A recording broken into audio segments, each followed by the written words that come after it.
Hello there, boys and girls, and welcome to a brand new episode of the Front Office Playbook. I am Colin Henderson. Joining me today are my esteemed cohorts and colleagues, Eli Danson, Ben Wolf, and Adam Datema. It is Masters weekend, boys and girls. That is basically the closest thing I have to a religious holiday weekend that I still hold truly, truly dear, like a kid who still doesn't know that Santa Claus does not exist. Are you guys big golf guys? Is Masters week? Am I standing alone on this front, or am I sharing the green? Nothing else on TV. I'll throw it on in the background and it'll be nice. It'll be kind of like some ASMR almost. And I'm not going to pay too much attention, but it'll be nice to have on. Probably the only golf tournament a year I pay attention to. That's a much better answer, Ben. Thank you. Not that awfulness that Adam brings to the table. Eli, you a golfer? A bad golfer. I'm in the top golf league. That is the extent of Nice. my golfing. Yeah, so I love Okay. watching the Masters. They are just so good and talented, and the course is just majestic. So I have it on the entire weekend. It'll be feature viewing on Sunday. Yep. Start of spring always looks right. Hmm. So, for those of you who are joining us for the first time, welcome. We are here at the Front Office Playbook, are here to talk through every major move around the NFL with a highlight on the most important position in all of sports, the general manager. Some can play, some can coach, but few can put together a championship roster. So be sure to hang out with us on all of our social channels as we follow the NFL GM schedule, from offseason to draft and from OTAs to kickoff.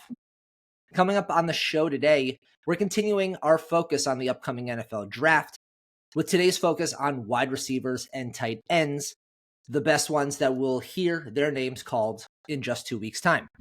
We're going to break down some of the biggest names in the class and which low-round picks may outperform their draft position.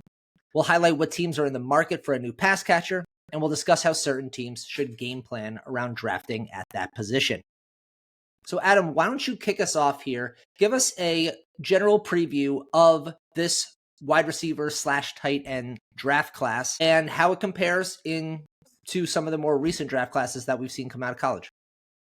Yeah, well, I'll start with the tight end draft class because it's definitely deeper than we've seen in recent years. And it also, in my mind at least, fits neatly into three top tiers. And it seems to be like a clear top six guys that people are talking about. And I think that's deserved.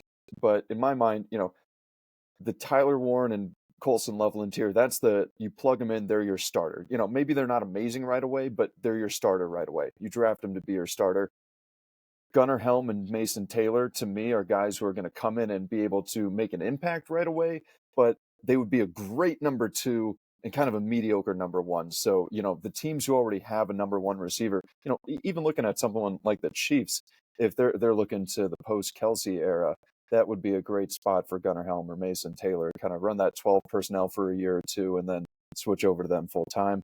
And then the guys who are they're going to be able to make an impact in spots, but aren't going to be consistent impact players for you. That's your Harold Fan and your Elijah Arroyo. So we'll get kind of more into why they're in those tiers later, but it does seem to be kind of three distinct tiers in my mind. But I think everyone kind of agrees those are the six guys that make this such a strong draft class. The wide receivers are a little messier. Travis Hunter at the top, everyone knows that. But Tet McMillan and kind of a jumble of guys below him. So I'm going to skip over Travis Hunter. He seems to be special. My notes on him are very short. It's just my bottom line for him is if you need a quarterback and Cam Ward is on the board, draft Cam Ward. All other teams should draft Travis Hunter. So he's a special guy. And whether he's a two-way player for you or, 70-30, doesn't matter. The rest of the class is very deep. And there are impact guys. I don't mean it's just only number twos after that. There are impact guys in there. It's just there aren't as many impact guys as the previous years. So we're not really hearing about it as much. But, in a previous episode, we talked about how important the second wide receiver is becoming on teams and how guys like, T. Higgins, he's getting $29 million a year now. So the guys in a draft like this who are going to be able to come in and be reliable wide receivers, and then maybe a few guys who have some higher ceilings who could eventually develop into number ones, these drafts are going to become just as important as the drafts with Justin Jefferson, Jamar Chase, those type of guys, because you're going to need to fill out the room, and most teams aren't going to spend as much as the Bengals did. Eli, what wide receivers and tight ends in this class are you particularly, I mean, obviously we know the Travis Hunters and the Tech McMillans of the world up at the top, but kind of introduce those who may need to know more about the wide receivers we expect to be drafted somewhere at least in the first 2 days, especially with how top heavy this draft can be. This group of second and third round receivers is super solid, has a lot of strong production at the college level and above average to great athleticism. So teams, as Adam mentioned, looking for wide receiver twos, wide receiver threes. There are a couple guys. First, Jack Fetch out of TCU is 22 years old and is excellent in the short and intermediate game. His deep 9 route is not the best, but he is sudden off the line, great hands, and a great competitor. Jalen Royals out of Utah State, another do-it-all player who could add, who has position versatility and could add to any room with great competitiveness. And my personal favorite, who I think could sneak into the first round, is Jaden Higgins out of Iowa State. 6'4", 215, great route runner, great hands, great separator, physical, good run blocker, just all in all, a above average in pretty much every important skill you're looking for an NFL wide receiver. He may not have an elite deep speed like Mike Evans or physicality like AJ Brown, but he is top notch in so many categories across the board. So those are a few guys in the intermediate section of the draft that are going to add to a wide receiver room come into camp. Everyone's going to go, man, this is a good player. I'm glad we got him in the third round. Like, why did everybody not take him? So those are a couple of the guys.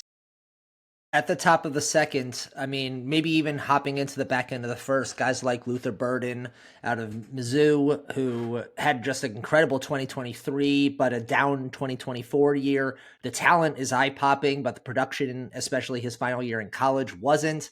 But I think in the right system, with his speed, he could be an absolute home run hitter. Emeka Egbuka from Ohio State, probably one of the most polished, ready to go right now, I think could line up against on any team in just about any system and run most every single route. This is just a really polished wide receiver. He doesn't have the speed and the size that particularly jumps out, which is the reason why he might be a second round pick rather than a guy we might be talking about inside the top 15 picks in the draft. But again, just as NFL ready as a wide receiver will go in that. Ben, why don't you talk me through a couple people who we should be targeting or expecting to hear later in the draft that you're particularly interested in and you think could pop off in the first couple of years? 4 guys who are kind of like the, diamond in the rough kind of guys. The first 3, very similar. You have the not Travis Hunter wide receivers from Colorado in Jimmy Horn Jr., LeJounte Wester. Very similar dudes. Horn's 5'8", 175. Wester's 5'10", 165. They played a lot in the slot. You look at their highlights, a lot of bubble stuff. Not a huge route tree, but they are fast and playmakers when the ball's in their hand. Wester seems like he might be more of like the reliable short yardage third down type guy, where Horn is the just get the ball in his hands, see what he can do with it. Don't want to reference being a Giants fan, Kadarius Toney, but like that was kind of the shiftiness when the ball's in his hand. Fat like Toney in Florida, absolutely. Don't make the NFL comp here. Talking college, like very shifty with the ball in his hand. For a guy who's only 5'8", 170, really hard to bring down. Also, a lot of broken tackles on the film that I watched, and neither are really afraid, despite their size, to go over the middle, jump, go for a ball, know they're about to get hit. Will they always catch it? That's an issue. But they're not afraid to go up and do it, which that's half the battle. The other guy is Arian Smith from Georgia. He was an All-American sprinter in 2021 before he said, I'm not doing track anymore, focusing on football. So that's all you have to know about his speed there. But the rest of it is pretty raw still. Not a great route runner. Had a lot of drop problems. But all 3 of those guys to me, play in the slot, get the ball in their hands, see what happens. Maybe they're a late round, day 3, wide receiver 4 or 5 at the start, bottom of the depth chart. Horn and Wester have returned in the past. They can be a kick returner, punt returner, another way to get the ball in your weapon's hands. To me, that's kind of what they will be at the start. Do they turn into a quality slot receiver? We'll see. But to me, right now, they're the day 3 kind of flyer guys. They'll probably make the roster just based on their raw talent. But can they develop into an actual NFL wide receiver? Because again, those first 2, Big 12, we don't know who they're really playing there. The scheme with a lot of bubble screens or go routes. Not much. That's not going to work in the NFL, but we'll see. The other guy who I think, if the off the field stuff wasn't in the picture, would probably be a day 2 guy, early day 2, is Kyron Lacey from LSU. Everybody hyped him up as being the next LSU receiver. He played with Brian Thomas and Malik Neighbors in 2023. Had 500 yards, 7 touchdowns last year, 809 touchdowns, big body, 6'2", goes up, great hands, good work on the sidelines too. But the off the field is an issue. Strictly on the field, to me, watching his tape, he kind of reminded me of like a Keenan Allen, a big guy, reliable hands, makes good use of space, decent route runner. He's not the route runner that Keenan is, but knows how to work his big body in space, get open, makes good contested catches. Doesn't have the best speed, which again, why I kind of went to a Keenan Allen comp, because he was never the fastest guy, but he had great hands and a good route runner. Lacey's not the route runner that he is, but makes up for his lack of speed with being a big physical guy, good hands, can make it work. But it's just a matter of, will the legal stuff shake out and will a team take a flyer on a guy? Which we've seen in the past, NFL teams are not opposed to taking a flyer on a guy with some legal issues. Everyone loves a second chance, right? Every Yeah. NFL owner is more than happy Yeah. to be gracious and stand up there for the downtrodden. Yeah, if you can come in, give us 700 yards and 8 touchdowns a year, we can overlook some things.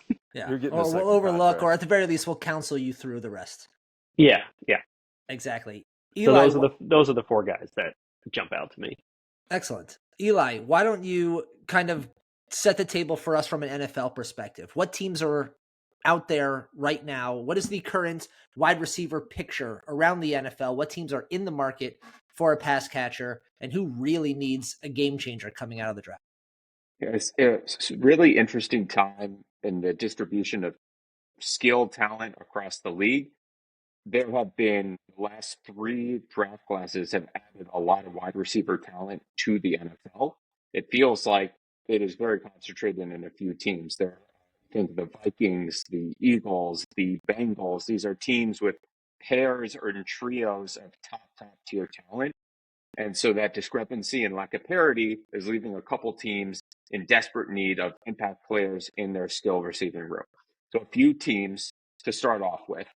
Carolina Panthers are in desperate need of both wide receiver and tight end talent. Yes, Jalen Coker showed some flashes as an undrafted player last year. Xavier Legette was their first round pick, who had an up and down season, I think is a generous way of putting it. He has the athleticism to be a strong guy, but certainly would want to add talent. And Tommy Tremble and Jatavian Sanders are not preventing you from adding one of our top tight ends in this class. So Carolina will be a team that's looking for top end talent. Another team is the Patriots. What Drake May was able to do with that wide receiver room is remarkable, and just a testament to his skill and his ability to elevate the talent around him, which is what you're looking for from the quarterback.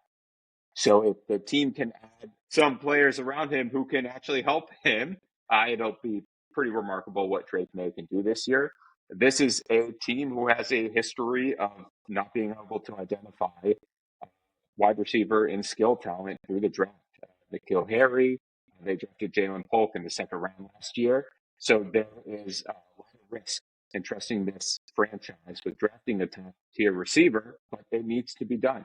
Keyshawn Boot, Demario Douglas, Matt Collins our top three guys with Stephon Diggs coming in off an ACL injury. As I mentioned, Polk was second round pick last year, and Javon Baker, the kind of darling, the analytics darling of the draft community last year, was a fourth round pick. Didn't see the field. Couldn't beat out that group of players, which was really one of the surprises from last year's draft. So on the tight end side, two teams specifically, the Chargers and the Colts, three teams, and the Jets. These are probably the three teams in most need of an impact player for their quarterbacks. You think of pairing with Justin Herbert at the tight end position, you're probably looking for a field stretcher so you can take advantage of his arm talent. Same thing goes for Indianapolis. Honestly, just get the biggest dude because you never know where the ball is going to go with Anthony Richardson. They have Drew Ogletree and Jelani Woods. My favorite Jelani Woods fact is he's the number one RAS tester in combine history at the tight end position and has done absolutely nothing with it. And then the Jets only have Jeremy Ruckert and Stone Smart in the room. And Justin, knowing the way that he progresses through, having a good kind of check down intermediate target would make a lot of sense with the talent that they already have, the quarterback position and the skill players that they have. When you're looking at tight end picks in draft history, the best ones are the best athletes more than any position across the league in the draft. So if there's any of these tight ends that we're talking about that aren't elite athletes, the chances of being successful just plummet. And so it will be a big factor as we talk about some of the tight ends and fits that we like with these teams. So those teams specifically probably are the largest need. When I was going through this list, there were 22 teams I picked out that could use like an injection of talent at wide receiver or tight end. We're not going to go through all 22. But there are a lot of teams in the middle of this draft that will be looking at skill talent to their team, and we'll talk about it. Is this the best or class for that? Probably not, but there are some good guys coming up. I think every team is always looking for talent, however you can get it, for athleticism on the outside, especially in a world where we know that once you hit free agency, adding pieces to the wide receiver room is expensive. So the more that you can maximize, I mean, we've seen teams taking multiple wide receivers or multiple pass catchers in the same draft, knowing full well that they just need to hit on one of them for that pick to be worth it. Knowing that it's just so expensive to fix the problem in free agency. We've watched teams like the Patriots try and do that, and it hasn't gone anywhere. It's the teams that are smart drafting at the position that really do it.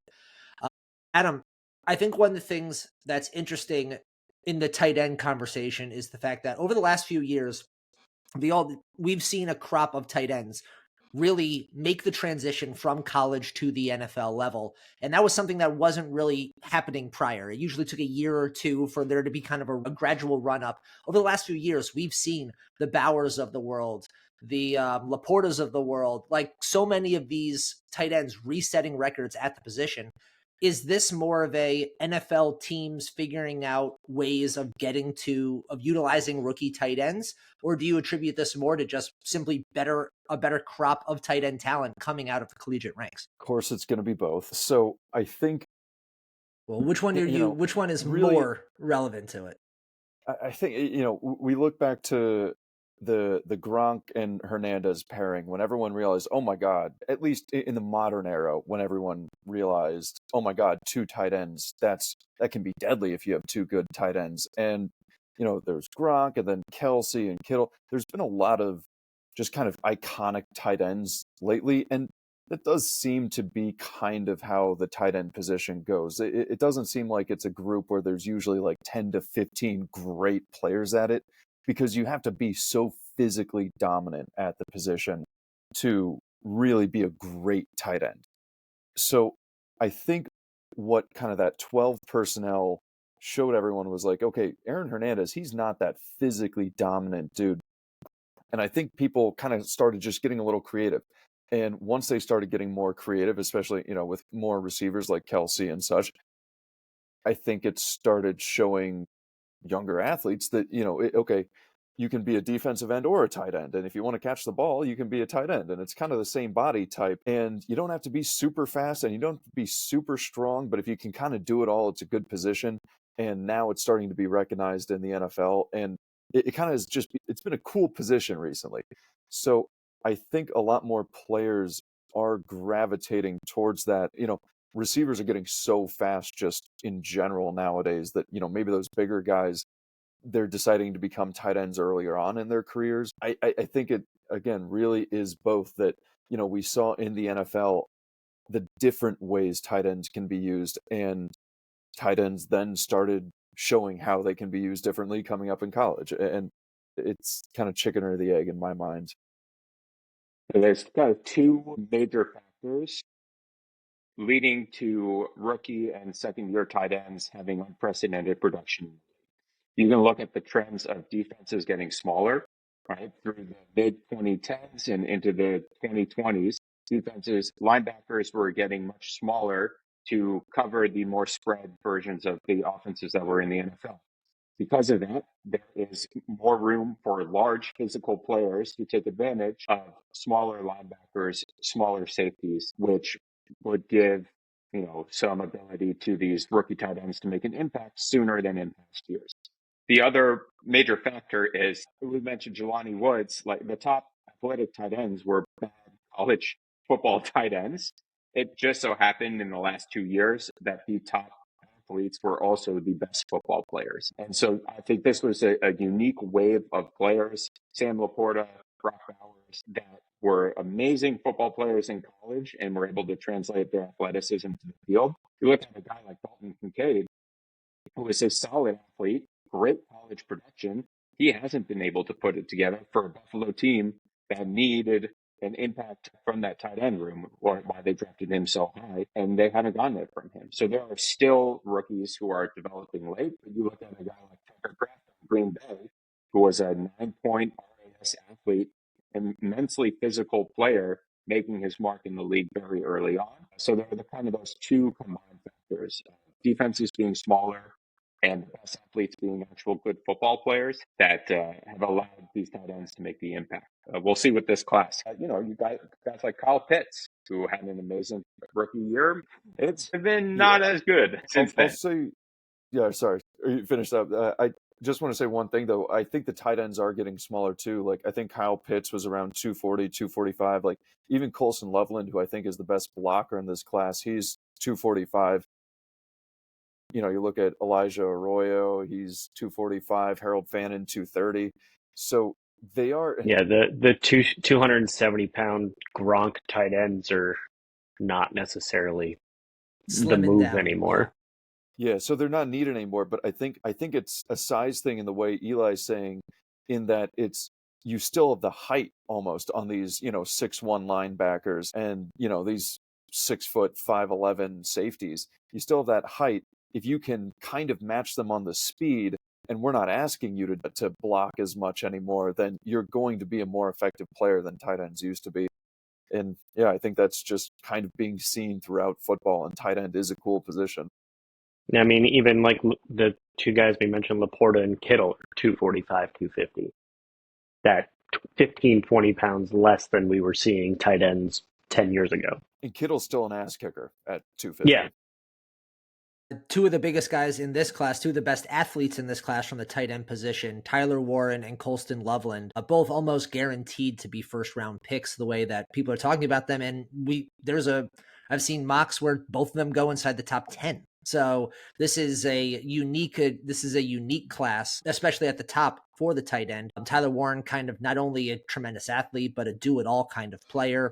And Colston Loveland, while he's battled with some injuries, some of the best pure talent at the tight end spot. Ben, if you're the GM and you're scouting both of those players and you're looking at both of them, how are you differentiating? How are you ranking and how are you differentiating these two players on your draft board? I mean, it again depends on what your scheme is, but I think just the versatility that Warren gives you. And we've seen with Travis Kelce what Andy Reid has done with the weird little wrinkle plays. Like, who else is running a shovel pass inside to a tight end or having him line up at quarterback? Like, Tyler Warren gives you this extra wrinkle of your offense that nobody's going to expect. And like, it's so odd to have that out of a tight end. It's not just, put your running back there who or a wide receiver who used to, like the Jacoby Myers, he was a quarterback in high school kind of thing of like, this guy can actually throw a pass. Like Tyler Warren as a tight end can do so much. So like to me, he's the top guy in the class just because of not only is he good at his actual role of tight end, but he gives you so much versatility to do anything else. And we saw him play last year, what, tight end, quarterback, wide receiver, running back, center. Yeah. He'll do anything you need him to.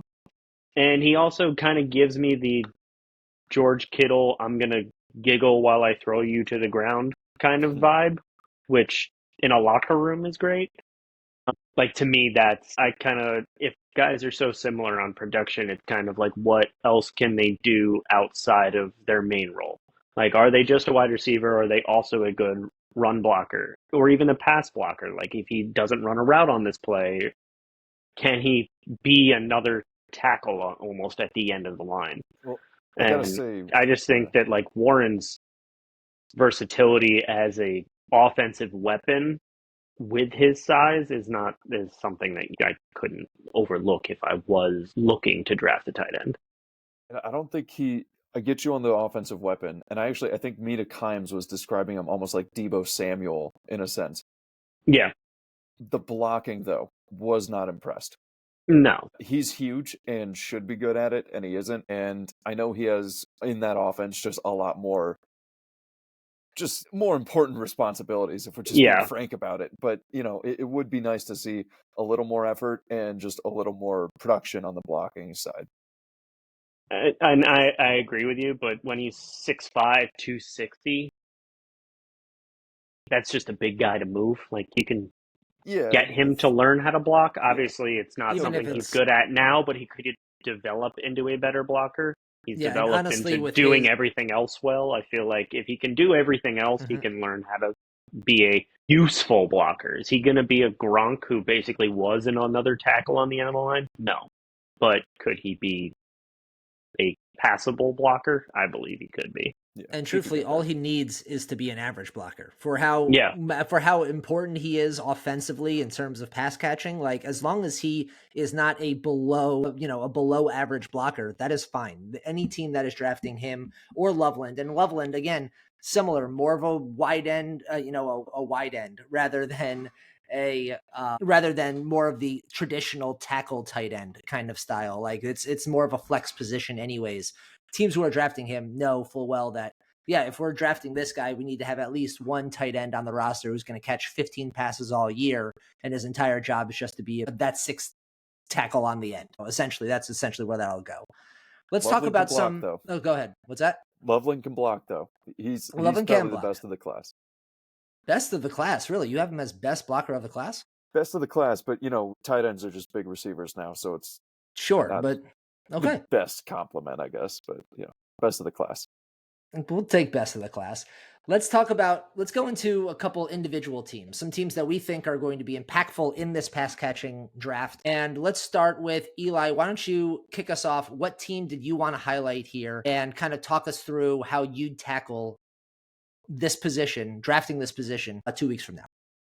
The Seattle Seahawks had an incredibly interesting offseason in their skill room. Goodbye DK, goodbye Tyler Lockett, hello Cooper Kupp, and Marquez Valdes-Scantling. That is a massive downgrade in talent in your wide receiver room.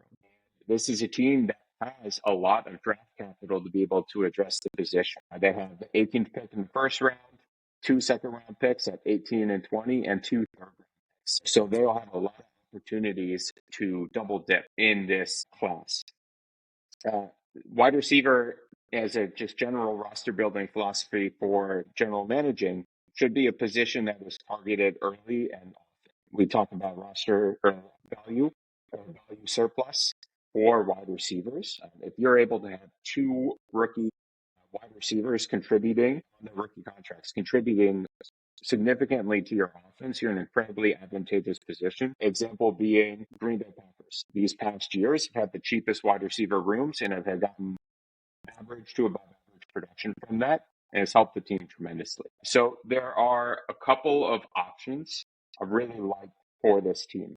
The dream scenario for the Seahawks is Tet falls outside the top 10 and could even get there down to 18. There are a lot of differing opinions on Tet in the GM space. So never say, a player, there's no chance a player will be there. We just don't know. So talking about a guy like Tet, the only testing that he has is a 4-5-3 split, but he is such a unique athlete on the field, incredibly fluid at his size. He separates enough. He is not creating massive amounts of space, but he's so tall it doesn't matter. You just need to be open enough. But my favorite trait by far is how he uses his volleyball background, his ability to position himself in relation to the cornerbacks, thinking of where the volleyball would be in the air, and how quickly he gets to the peak of his vertical. Just watching him spring off the ground is remarkable. And so being able to add that to this specific room makes a lot of sense. Jackson Smith-Njigba and Cooper Kupp both play in the slot is where they're best. So looking to add next will be incredibly important to this team. If Tet is not there, I would avoid the other kind of first round guys, Matthew Golden, and wait later in the draft. I think this is a perfect place for Jaden Higgins, who we mentioned, who was one of the top receivers in college football this last year. He had a 90.3 PFF grade, a 9.87 RAS, a 4.47 40. He reminds me a lot of Cortland Sutton on the field. Physical strength, average across the board. We talked about him earlier. And then a day 3 target who can fill that X role, who's not quite the athlete that these top guys are, is Pat Bryant out of Illinois. We had a game-winning reception against Rutgers this year. 1.7 RAS, and he has a 4.62 40, which is not great, but a 1.58 10-yard split and good broad jumps and good vertical jumps, which are more indicative of receiver success in the NFL. But he has a great feel for a route runner, specifically his ability to feel the momentum of the cornerback and snap off his route so they can't react to his movement, I think is elite. And one of the top skills an NFL route runner needs. And being able to pair these reliable guys with Sam Darnold and to be able to fit in the Clint Kubiak offense, kind of early, mid, late round options make a lot of sense for this team. It's an astute analysis. I agree. Thank you. Is there any guy in this draft class that has a hyphenated last name that they can add to that room between Smith-Njigba and Valdez Scantling? Because that's another guy. I just want to say real quick, that's another person that they should target just to go with the most last names in a wide receiver room. Yeah, we need the 3 name people. We need the people with 3 names. That is a great point. Does LeJohn Tay, does that count as 3 different names? Okay. No. Keandre Lambert Smith.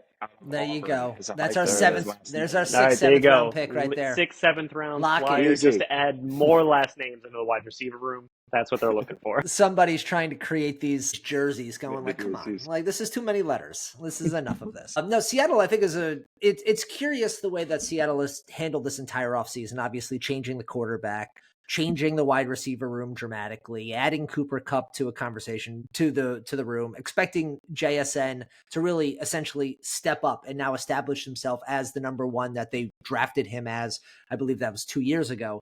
So there is a world where they could be patient and take other swings at other positions, but I love the idea of trying to grab one more real wide receiver here. We know that Cooper Kupp is he's on the tail end of his career. We will see what that drop off is, but we know right around this age is where we start to see wide receivers drop off in terms of just general talent. And we know, and Jackson Smith-Njigba, while he looks really good, we don't know if he can be the guy. We know he can be a piece, but we don't know if he can be a number 1.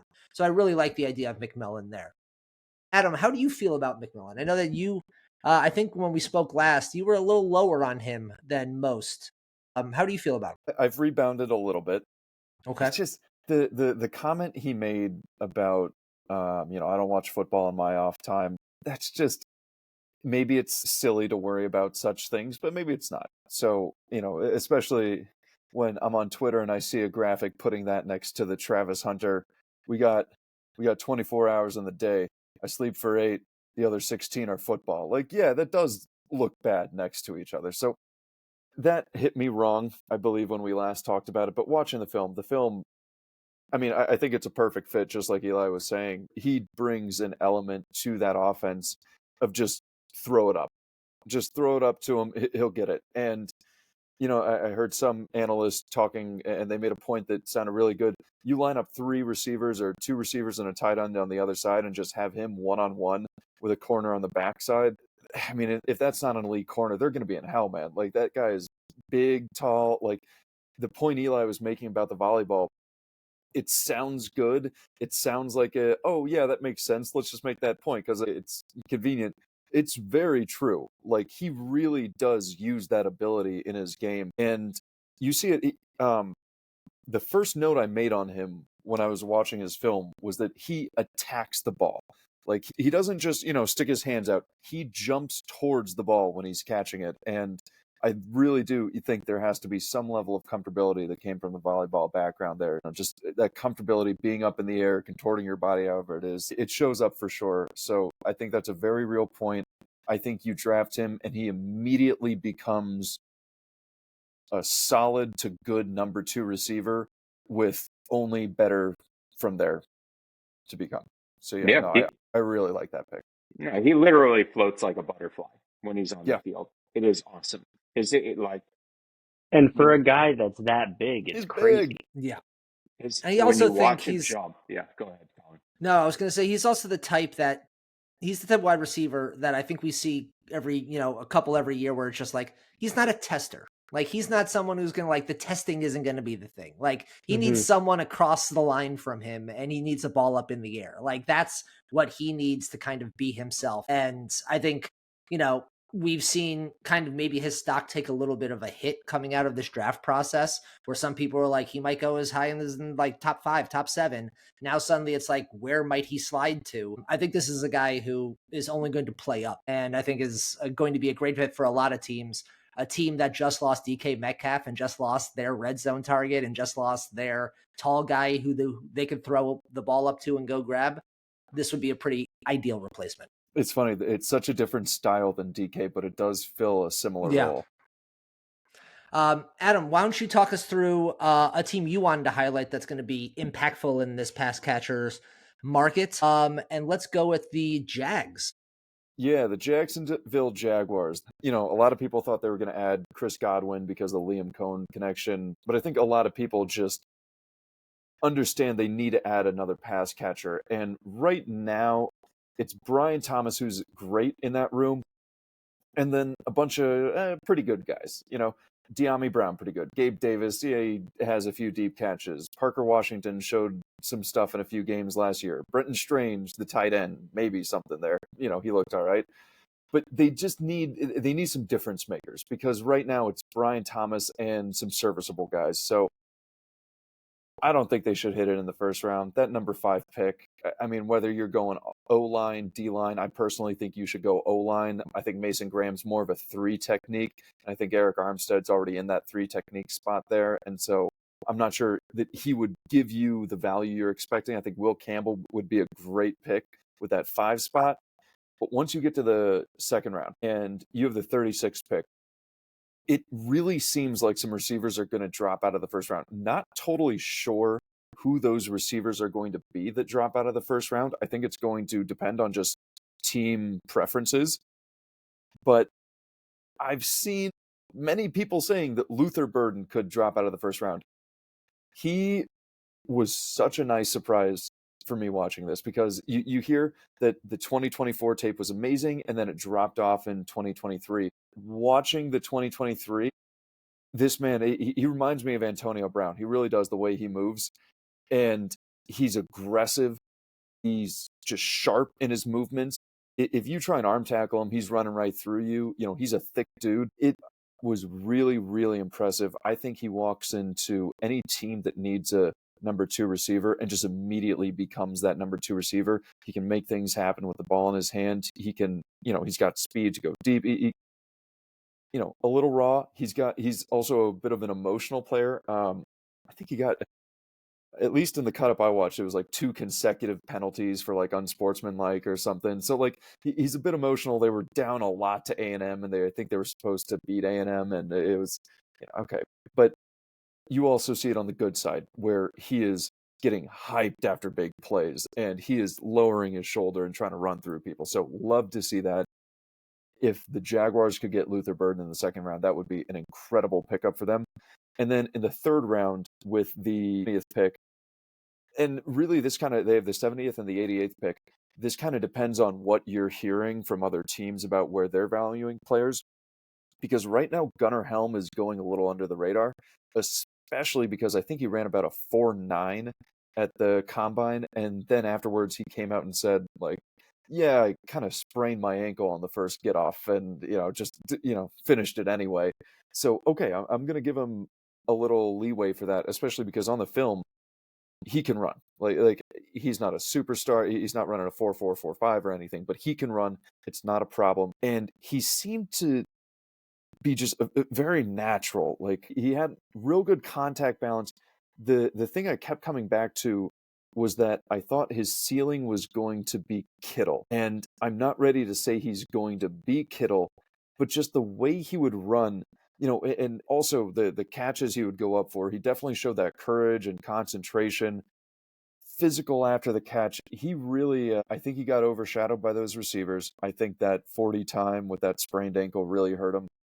Gunnar Helm, I have him as my third tight end right now. I think he's really underrated. And I think, by year 2, he could be a good starter for you. Adding some more pass catching to that team really is needed, just especially knowing that teams now are going to put 2 guys on Brian Thomas Jr. and say somebody else beat me. It really adding to that room is going to be really important. Let's hit another couple teams real quick here. Eli, talk to me about the Titans holding the number 1 overall pick. We expect a brand new quarterback in Tennessee. How are they going to add to his weapons? Yeah, there's a classic pair of rookie quarterback with young receivers and let them grow together scenario. So 1.01 on Cam Ward, we can all assume. Second round pick on a team that has so many needs is a little rich as the GM. So 2 4th-round picks and 2 5th-round picks. One, I think, clear target is Torrey Horton out of Colorado State. Had injury this last year. Had a 9.40 RAS. Reminds me a lot of Shea Gilgeous-Alexander on the field. It's just kind of this herky jerky. You don't exactly know how he's moving style, and then nobody can touch him. He's incredibly versatile. He was a featured player on their offense. So if they wanted to go receiver early, best case scenario was to 2.03, the all-time leading receiver at Ohio State, who have produced some incredible receivers until Justin Smith breaks it in like 2 years, because he's just the absolute best. But Ibuka is my personal favorite receiver in this draft class. He is an excellent player on the field. So if they wanted to draft one early, that would be a good complement to the room of Calvin Ridley, who's really their only weapon. They're relying on Treylon Burks and Van Jefferson. I mean, they're making the Pitt wide receiver room from last year look good. This room is disgusting. It's Eli. gross. Yeah. Eli, do you think Ibuka can become a number 1 in the NFL? 100%. You do? 100%. Okay, so you're not worried by the 40 time that he's not the fastest? Okay. Nope, not at all. I think if Rome Odunze can be a top 10 pick and considered the number 1 wide receiver, I think Ibuka is better than Rome last year. He's a better player and a better athlete, even though Rome had like a 6. Well, I remember you liked Rome a lot last year. Did I? I texted my... You drafted him. Yeah. I texted my buddy Max. I was like, I don't understand. He's like, he doesn't look athletic on the field. How is he like this good of a tester? But that's a discussion for a different time. We'll get into that. If they decide not to use that 3rd pick in the 2nd round on a wide receiver, someone else I want to call out real quick before the episode ends, Jalen Royals from Utah State. If there's a wide receiver in this class that is not being talked about enough that I want to bang my hand on the table for, Jalen Royals might be that guy. A 9.23 RAS. I mean, this guy was rated as the 7th best wide receiver coming out of the combine. He's just done everything that you could ask. I don't know what more we're waiting to see on him. I think this is more of a player who should be drafted well inside the top 3 rounds. I've seen mocks where I've seen conversations where he falls to the 4th or 5th. I think this is a steal of a player, and it would shock me if he fell all the way to day 3. Just the way that he runs. I think this is like a Chris Godwin type. Like this is like someone you can absolutely set up pretty soon, who's going to be a quarterback's best friend, can play out of the slot, can play a little bit out wide. Really, really high in him. Watching his tape, I was really impressed. He stood out for me amongst a lot of the other tape that I watched. Yeah, his final 4 games, 112, 211, 55, 188. Pretty good. Not a bad run there. It's With okay. at least one touchdown in each game. It's pretty good. Yeah, that'll do. It's a super cool story as well. He was a 0-star recruit coming out That's of right. school and just had to work his way up. So yeah, add him to the room. His Love that. balance and the way people bounce off of him when he's a runner in the open field is excellent. That's an open field ability of a receiver is pretty rare. Adam, do me a favor, run through real quickly here. Hit me with the Texans. I know that obviously lost Diggs last year. Nico Collins is the guy. Tank Dell can't stay on the field, and it doesn't seem like there's a whole lot of other talent on that wide receiver room. Talk me through that one. Yeah, between the wide receiver and tight end room, it's kind of right now just Nico Collins, Christian Kirk, and Dalton Schultz. You got guys like I think Justin Watson's in the room where, you've seen him on the Chiefs make a few catches. Brevin Jordan's done all right, but they need to add to it. I like a lot of the same guys for them just based on what they have in the room already that I like for the Jaguars that we just talked about, but they're picking much lower than the Jaguars in these rounds. So they're not going to be able to get the guys that I would like for the Jaguars. I think in round 2, they're picking 58th overall. Kyle Williams out of Washington State. I know Chris Sims made a few waves when he ranked him like number 2 overall in the class. I'm not willing to go that high, but I think I have him at number 6 right now because this dude, oh my God, he can fly. It is stupid speed. And I don't know if it's the build, a little bit the way he dresses too. He looks a little like Xavier Worthy out on the field. Like genuinely, the build and how fast he is moving, the fact he can actually run routes too.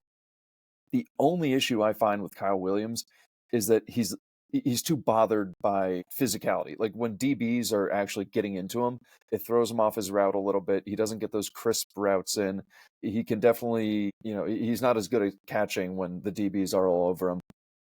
You know what? That's just kind of whether you're in college or the NFL, you can eventually learn to deal with that, I think. And oh my God, this guy's fast. He can run so fast. And when the DBs aren't all over him, he has good hands and he has good routes. So I think he just has to get over that hump of dealing with the physicality, and he is going to be so good. And, especially with Tank Dell, he's probably going to miss this whole year.